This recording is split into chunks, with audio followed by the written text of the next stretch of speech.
చివరికి కరీంనగర్ మున్సిపాలిటీని బీజేపీ కైవసం చేసుకునేటువంటి పరిస్థితి నెలకొంది.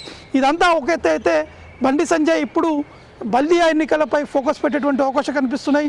ఎందుకంటే బండి సంజయ్ ప్రజా సంగ్రామ యాత్ర, బండి సంజయ్ బీజేపీ అధ్యక్షుడిగా ఉన్నటువంటి సమయంలో ప్రజా సంగ్రామ యాత్రను కూడా నిర్వహించడం జరిగింది.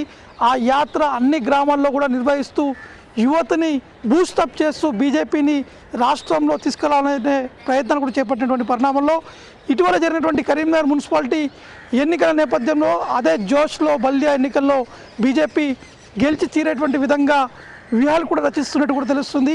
ఈ నేపథ్యంలోనే ఢిల్లీ అధిష్టానం కరీంనగర్ మున్సిపాలిటీ ఎన్నికల ఫలితాలతోటి కొంత జోష్ ఉన్నట్టు కూడా మనకి స్పష్టంగా కనిపిస్తుంది. కాబట్టి బండి సంజయ్ నిన్న భాగ్యలక్ష్మి అమ్మవారిని కూడా దర్శించుకున్నారు. కరీంనగర్లో గెలిచినటువంటి నేతలందరినీ కూడా తీసుకెళ్లారు. అక్కడికి వెళ్ళి అక్కడ దర్శనం కూడా చేసుకోవడం జరిగింది. కొన్ని కీలకమైనటువంటి వ్యాఖ్యలు కూడా చేయడం జరిగింది.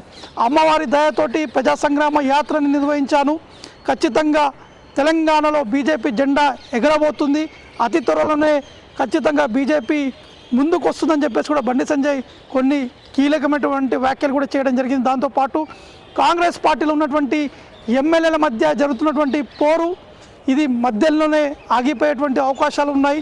ఖచ్చితంగా ఎమ్మెల్యేలో కొంత అసంతృప్తిగా ఉంది. చాలామంది ఆ క్యాబినెట్లో చోటు కలవాలని చెప్పేసి కూడా వారు ఆ ప్లాన్లో ఉన్నప్పటికీ కొంత అవి జరగట్లేదు. కాబట్టి ఎమ్మెల్యేలకు కూడా కొంత అసంతృప్తి ఉంది అని చెప్పేసి కూడా బండి సంజయ్ ఈ విధంగా కామెంట్స్ కూడా చేయడం జరిగింది. కాబట్టి గ్రేటర్ హైదరాబాద్ మున్సిపల్ ఎన్నికలపై